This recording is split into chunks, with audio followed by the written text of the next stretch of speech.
negro cielito lindo de contrabando. Ese lunar que tienes, cielito lindo junto a la boca, no se lo des a nadie, cielito lindo que a mí me toca. Ay, ay, ay, ay, canta y no llores, porque canta se alegran siempre. Sí, se usa cloro.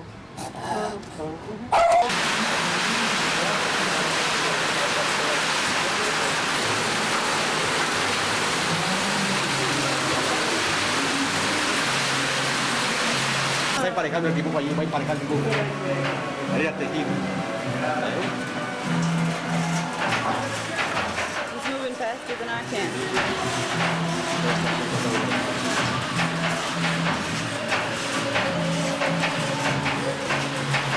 Las telas,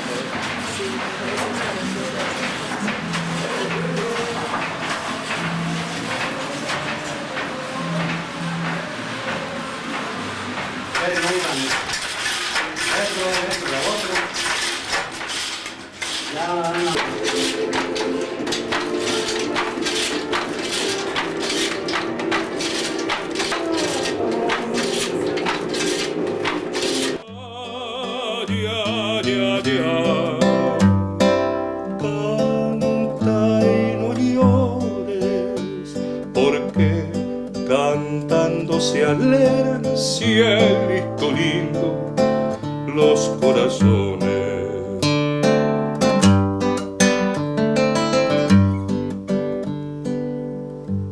De domingo a domingo, cielito lindo, te vengo a ver.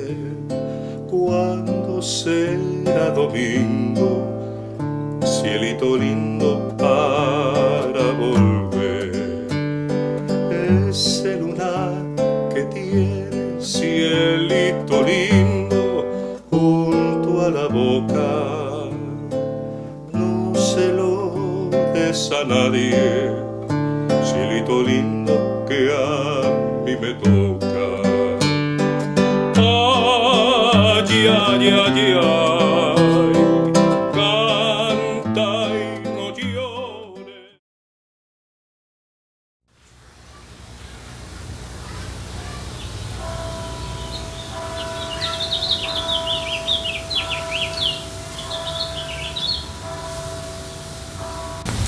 Hi, my name is Barbara Wishingrad, and I'm the founder and director of the Rebozo Way Cultural and Educational Project. The project is named after the Mexican rebozo, which is the traditional shawl used by women and girls of all ages for warmth, for protection from the strong sun, and for carrying just about anything, from food to firewood to infants and small children. The project is dedicated to educating people about the history and techniques of baby carrying in rebozos and other traditional cloth carriers throughout the world. To date, it has focused on the Mexican rebozo and its close cousin, the Guatemalan sute. A rebozo is a piece of cloth that may come in a variety of fabrics or colors, with specific markings or weaves depending on the village from which it is made. It is longer than it is wide, and it may be worn on the back or on the front. As seen on this woman I met in the Zocalo in Oaxaca, Mexico. A sute is a square shape and may be worn on the head, back, or front.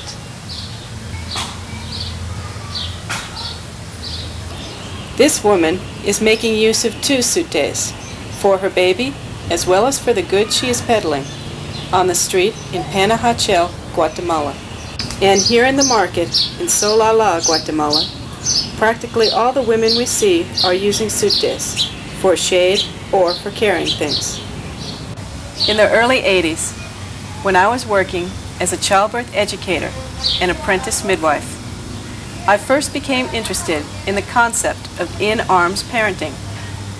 What this means basically is the idea of carrying your baby close most of his waking hours until the time he is developmentally ready and chooses to crawl away by himself. This attitude is almost opposite to the assumed correct behavior towards babies in technologically advanced countries, where little ones are placed in devices around us and fussed over when they demand our attention. Babies' needs often seem in direct conflict with those of their parents, and we feel we need to sacrifice ourselves or train them to fit our lifestyles. Perhaps there is a better way, and it was this possibility that drew me to learning all I could about the concept of in-arms parenting, both philosophically and practically. I believe we can take a concept that has worked for thousands of years in cultures all around the world and adapt it to use ourselves in the 1990s wherever we may live. Two books that influenced me greatly in learning about in-arms parenting are The Magical Child by Joseph C. Pierce and The Continuum Concept by Jean Laidlaw. Now, why bother to hold babies in arms and so much? The philosophy behind in-arms parenting, based on studies worldwide since 1956, shows that the infants feel a sense of security and self-esteem that forms the basis of a stable personality that stays with the child his whole life, also giving more self-confidence. The time and proximity of in-arms parenting allow for full bonding between the child and parents, and there's a lot of self-valuing touch. Rebozo babies rarely cry, since they are worn most of the day, breastfed on demand, and sleep next to their mother or parents at night.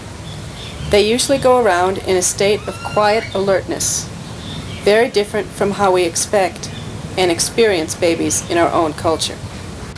Traditional baby wearing is done in cultures that are tribal, where the new mother is provided for materially by the male members of the community and supported by the female family and friends through companionship and task sharing so that she may focus on and bond with her baby.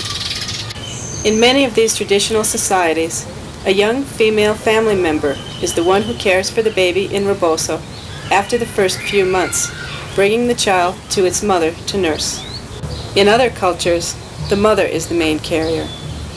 Although some of us may feel that community support during a child's early years is the ideal situation, we may find it hard to create in our own society.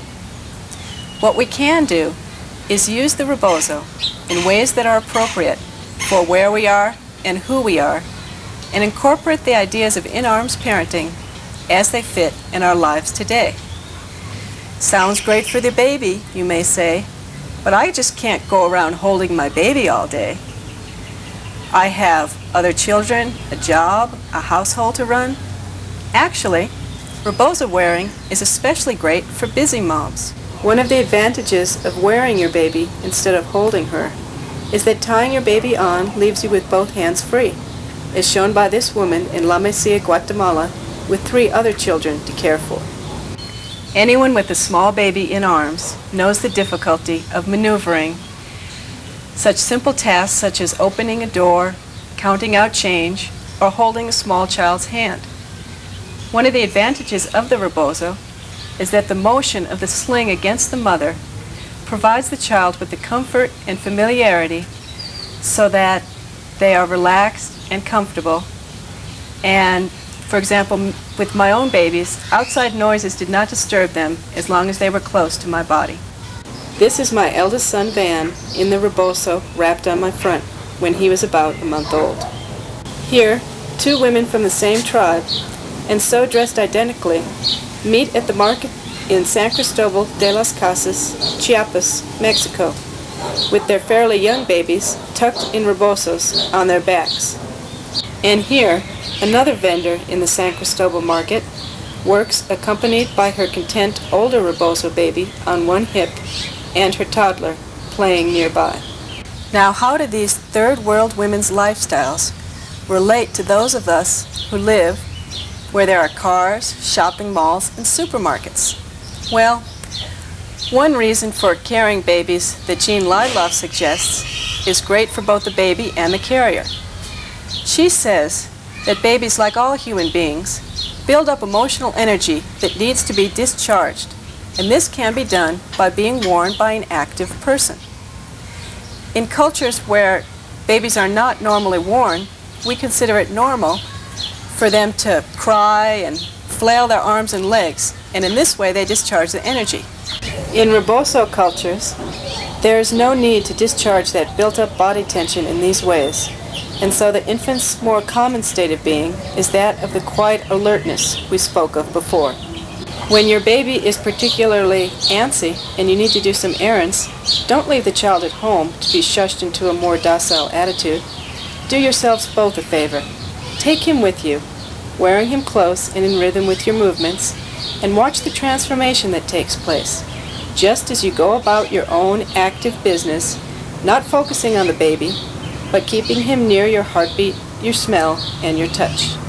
Other in-arms advocates suggest that we graciously receive gifts of strollers from well-meaning friends and relatives, and we use them to carry our purchases while we hold our babies in arms.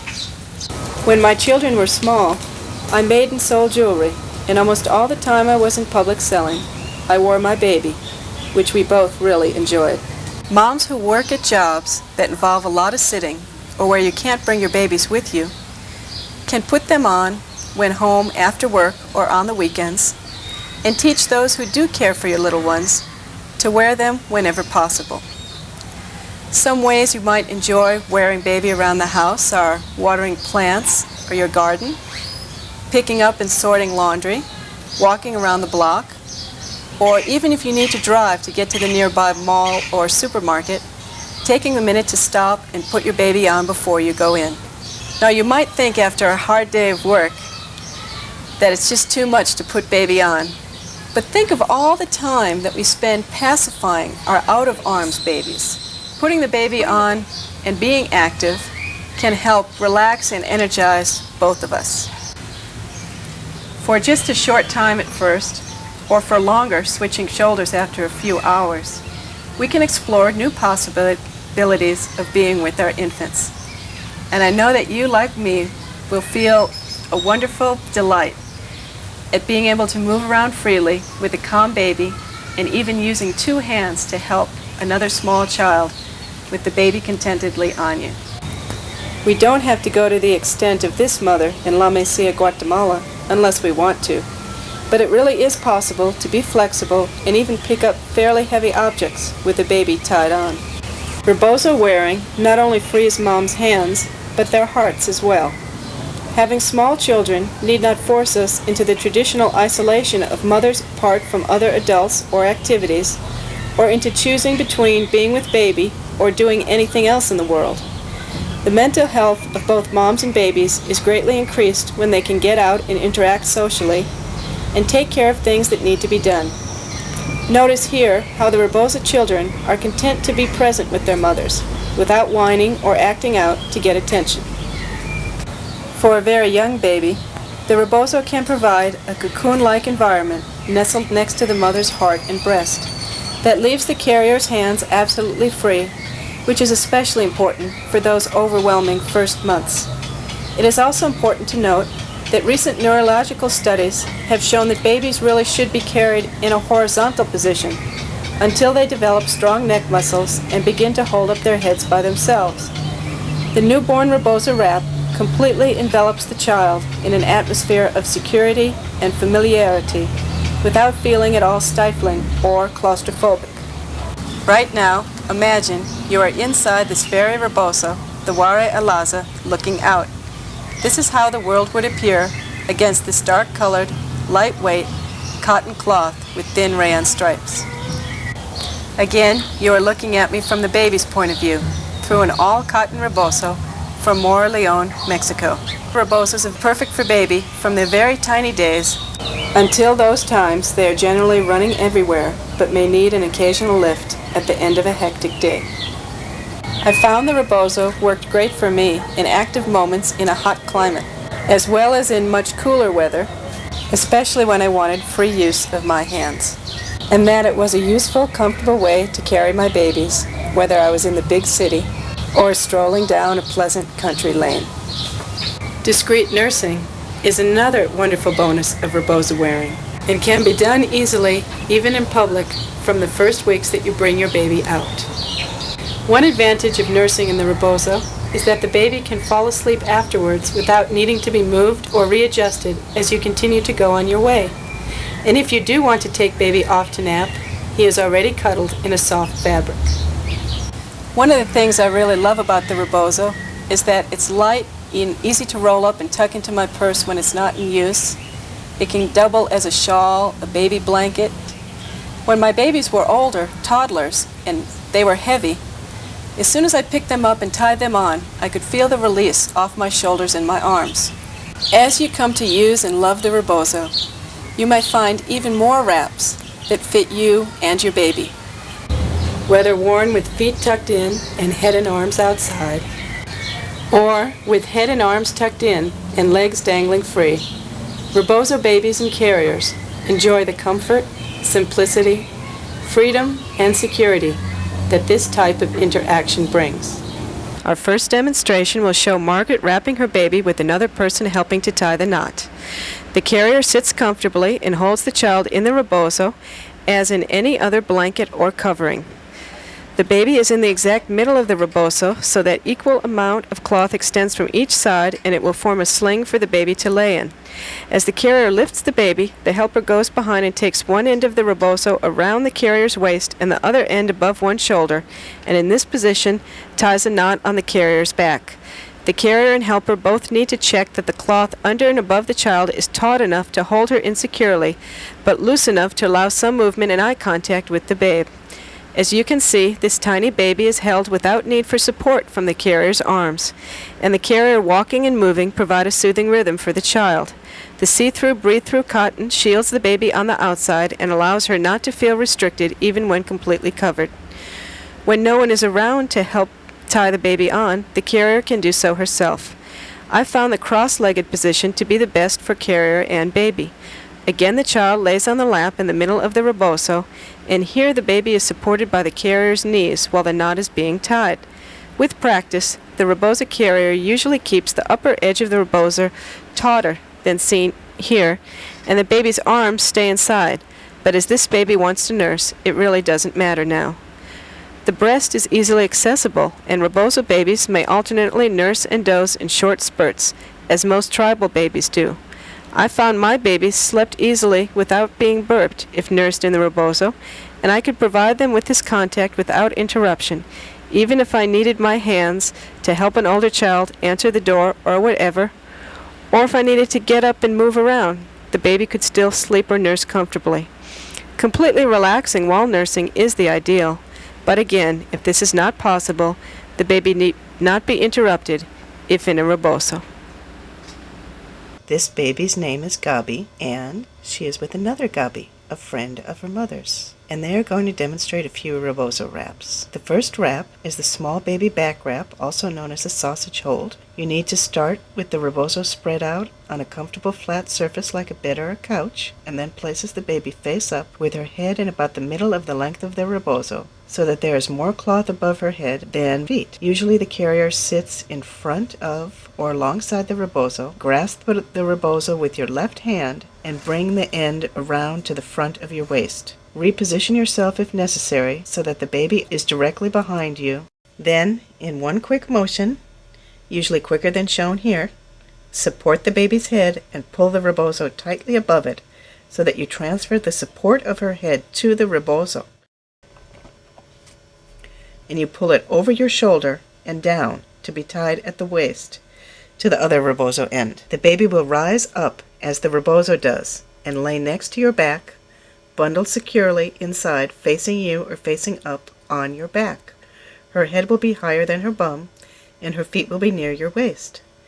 By making sure both sides of the rebozo are pulled evenly as it comes over your shoulder, you will eliminate any gaps in the material on the top side. Regardless of what you do, it will always be secure under the babe. When you reach all the way to the waist before tying the knot, the wrap eliminates any pressure on your chest or around your breasts. The rebozo is flat and unencumbered over the right shoulder. And now, Gabi will shift the baby in rebozo to the front to nurse or be worn in front. While she sits, she just takes the part of the rebozo from over the right shoulder and slips it down while she supports the baby's head, and then turns the baby in the rebozo around to her waist and slips the rebozo up over her left shoulder, raising the baby's head slightly up on that side, ready for nursing or being carried hands-free. Look at that contented baby. And now Gabi and Gabi will demonstrate some of the easiest 1, 2, 3 rebozo wraps. She starts by putting on the rebozo as if it were a shawl and then adjusting it so one end goes over her right shoulder and the other end comes underneath her left arm. That's the side that Gabi makes into a pouch to hold the baby. She then ties a knot just under her right shoulder. This same pouch can be used for a variety of wraps as baby grows. She picks Gabi up and she puts her feet first into the rebozo with her head closest to the knot, being careful to fully support the baby's head if needed. Although this can be used with a baby as old as Gabi, who's almost 3 months, this is called the newborn wrap and allows for almost continual nursing and sleeping as a newborn needs. Secure, comfortable, and hands-free.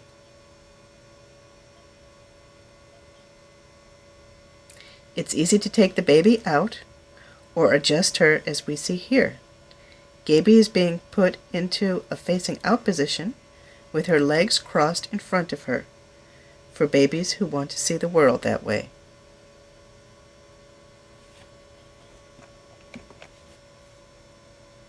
Now she is being put into the sitting wrap position with her head on the side opposite the knot and her feet extended out in front of her.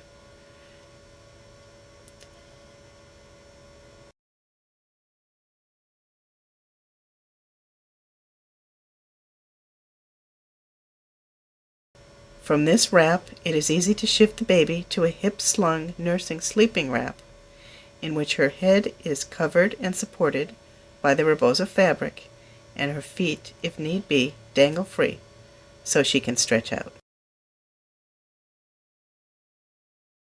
Here we have Joanna, who has mothered all 3 of her children in rebozos, using a wrap that is common in central and northern Mexico that doesn't involve knots.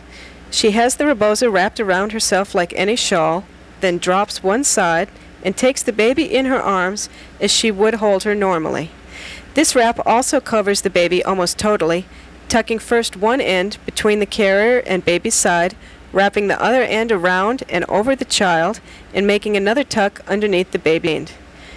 The carrier can let go of both hands if needed, and the baby can be easily unwrapped at any time you want to take her out of the rebozo.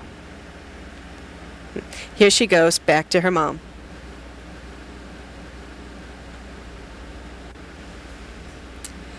This wrap can be easily adapted for a middle-sized baby, which will be demonstrated here by Joanna and her grandson Danny.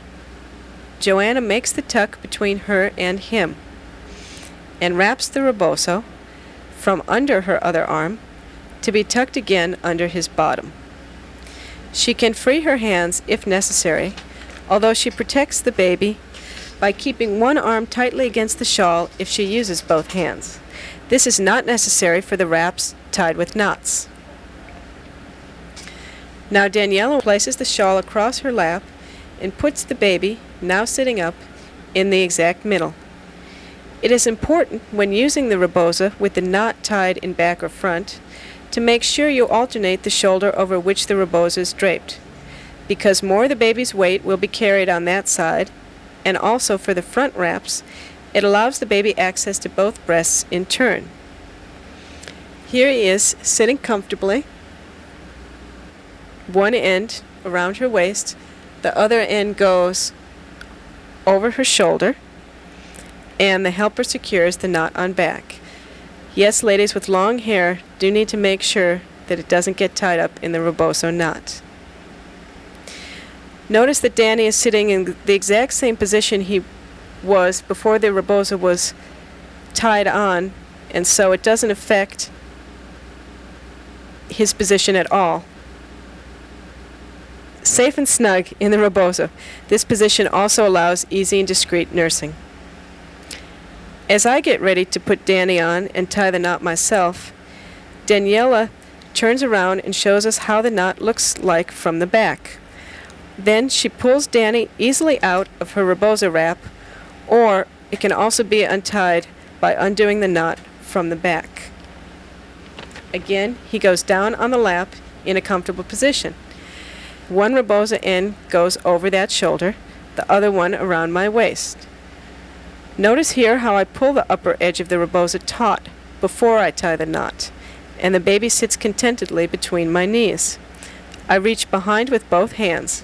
It does take a minute or two, and the knot is tied twice to prevent slipping. There's once, there's the other one. Now the knot is on, so I can get up and wear baby without arms if need be. Here we have Jeanette, another who has mothered 3 children in Rebozo, with her 1.5-year-old son Beren next to her, her daughter Tanuviel 5.5, my son Van 6, my other son Gaby who's 4. Van and Tanuviel have known each other since they were both small babies in Rebozos. The first wrap here is the one Jeanette now normally uses to carry her child, another version of the no-knot northern wrap. Here you can clearly see modeled one common way Mexican mothers hold their young children, in a sitting position on the mother's forearm. This is distinctly different from the common way of mothers from our country to the north, where one usually rests the child on her hip and puts her arm around the baby's back. Now Jeanette is showing the traditional way to put on a baby from about 3 months and older onto a back wrap. She holds the shawl at the child's armpits and swings him and the Rebozo onto her back together in one motion. Then one end of the shawl comes over one shoulder, the other around the waist, and the knot is tied in front. She bounces the baby up a bit to check that the shawl is taut under his bottom and turns around to show us a view from behind, or one can consciously wrap the baby with both arms out. A slight shift and the carrier can bring the baby to be worn in the front, another alternative especially comfortable with babies under 1 year. From all of us to all of you, we wish you and your babies increased bonding, freedom, and contentment, enjoying the Rebozo Way. All the women and children who posed for the Rebozo Way Photography Project were paid in money, clothing donations, or both. Thanks for being with us today to make this a better world for ourselves and our children.